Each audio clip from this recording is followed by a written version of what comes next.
ও,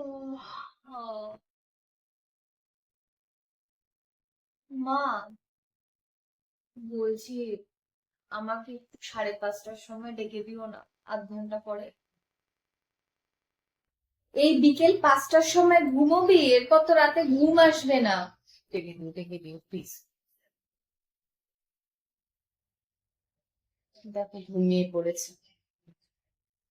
এই বাবু, শুনছিস? আহ 5:30 বেজে গেছে। 10 মিনিট কিন্তু হয়ে গেছে, 20 মিনিটে কিন্তু উঠতে হবে। 10 মিনিট হয়ে যেতে তুমি এখন ডাকছো কেন?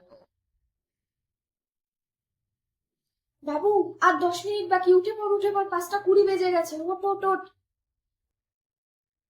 হ্যাঁ, কতক্ষণ বাকি? আর 10 মিনিট বাকি, 5টা 20 বাজে কিন্তু। ওহ, তুমি বারবার 10 মিনিট অন্তর অন্তর এসে আমাকে কেন ডাকছো বলো তো?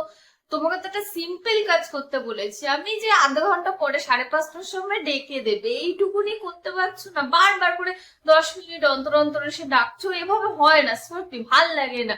একটু ঘুমাচ্ছি, তোমার একটু সহ্য হচ্ছে না? কিছু বলতে গেলেই আমাকে 10টা কথা শুনিয়ে দেবে। সংসারে তো কোনো কাজ করিস না, সারাক্ষণ আমিই সবকিছু করি। আজকে ঘুম থেকে ডাকতে হবে, সেখানে মাকে লাগবে, মা ছাড়া তো এক মুহূর্ত চলে না, এদিকে কথায় কথায় আমাকে বুক করবে। আমি আর কোনোদিন তোকে ডাকবো না, তুই দেখবি তখন তোর কি হয়।